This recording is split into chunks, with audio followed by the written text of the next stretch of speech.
Magic and I are in a location where we both feel very cozy and protected, as is obvious with Magic's body language there. It's very beautiful here. This is an event center behind me that gets used only sometimes. We've never seen anybody using it in our, I guess, 4 times here now. There's a groundskeeper named Ippolito, who I just was talking with. He may turn up. This is his truck. And behind here, you can't see very well. Oh, there he is, moving around back there. He's the groundskeeper for this property and for Don Jorge Restaurante back there, which is really gorgeous. And as Ippolito says, mucho dinero. And I think even right after getting my Social Security check, I probably couldn't afford it even in Mexico. This is our 4th time sitting here.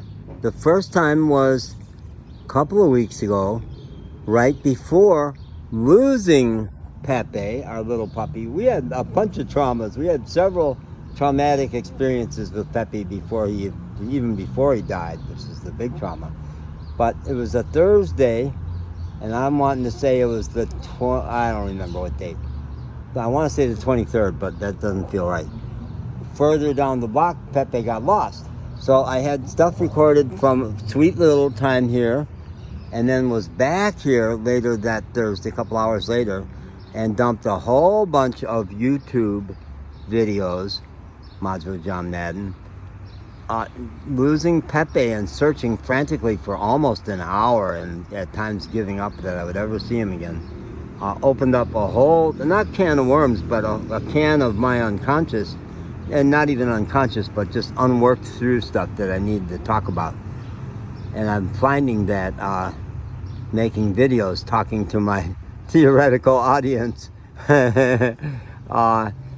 is therapeutic for me. So I dumped a bunch of tapes about child rearing, parenting with my son, and then about love relationships. It's kind of, well, you know, my son was in some ways the love of my life. He was my heart. I described him as my heart for so many years. And a source of pain for me now, because he hasn't talked with me for a couple of years. And he thinks I was a terrible dad. So he's reconstructed his whole childhood around the fact that I left his mom. So, yeah, that was Thursday 2 weeks ago. And we were here a few days ago, and now we're here again. And I need to kind of cut this a little short because I have big business to do. We've been in the hotel for several nights now because my car, my camper van, our house, is off with the mechanic, Joshua, and his fabulous wife, Hazel, who is also like the business manager. And she and I have been trying to push through a payment to PayPal. There's a sign for Don Jorge. Can we read that? Let's see if we can read that. Can you read that? Oh yeah, up there, Don Jorge. Yeah. So Hazel had done a whole bunch of stuff with her. We're trying to send from my PayPal, not to her PayPal, but to her bank. So she's got snags. Banking snags are the toughest. Oh my God, those institutions move so slow and they can be so bureaucratic. I've been through a lot of headaches with banks and credit cards and stuff like that. So she set up a PayPal account specifically so I could send money to pay Joshua and send him some extra so he could get pesos from me, because I've not managed to convert. My PayPal card doesn't work good down here, really terrible. And with no pesos in my pocket, I can't pay for a lemonade at a street corner vendor. There's only one OXXO station that has figured out how to run my PayPal card. It's been terrible. So I'm sending him some extra money. I trust him totally, and he's going to get me some pesos when I manage to complete the payment. And this morning, she had been on the phone with PayPal for... My phone is covered with ants. I haven't seen fire ants in Mexico. They were the bane, the scourge of Texas. Fire ants. Those little suckers would just attack you. But there's ants, but I've not really been bitten by an ant here. So, I have to settle down, clear my head, get ready, and it has to be a three-way call because my New Mexico service, I thought I bought a top-of-the-line package, and when I try to make a call, I get error messages in Spanish that I don't understand.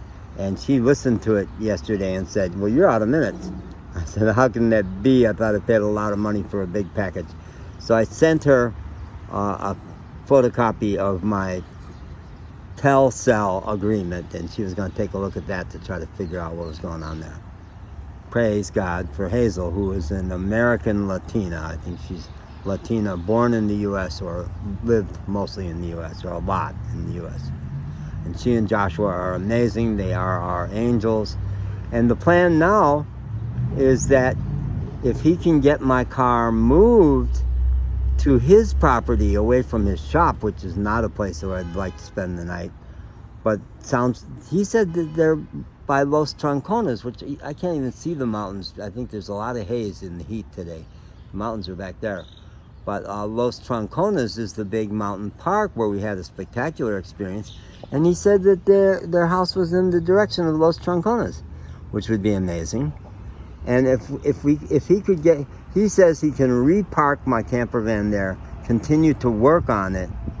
It's all diagnosed. It's just a matter of getting the money from me so he can get the parts and get the job done. Well, I think he has to take the engine out and send it to a shop. I think he hasn't been able to do that yet. Big job that in the U.S. would ruin me. With a licensed mechanic in the U.S., no, it would be impossible.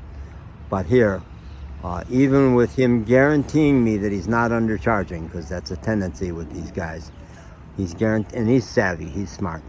I don't think he is undercharging, but he's not charging what I would pay in the U.S. So it's going to leave me broke.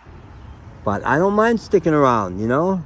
I can stick around Victoria for the month of April, especially with new friends and yeah. And mountains to explore. Just an hour south of here, you can get up into the high mountains.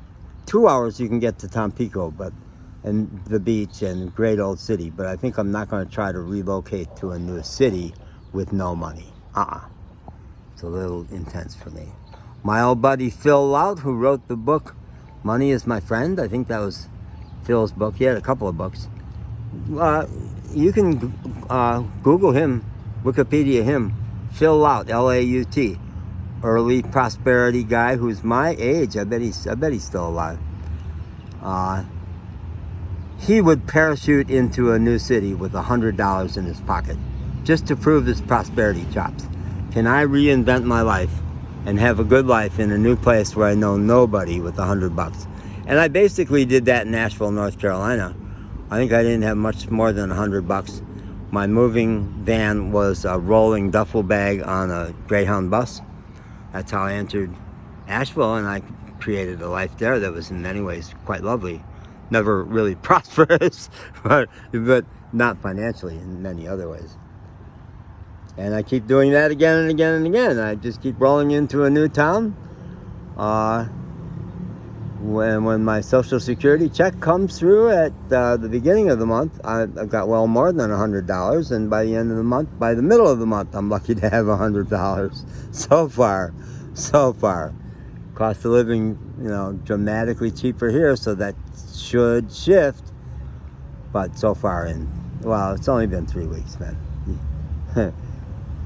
I do love Mexico. There's the city bus. Everything's so different. I'm in Wonderland. I wander around wondering.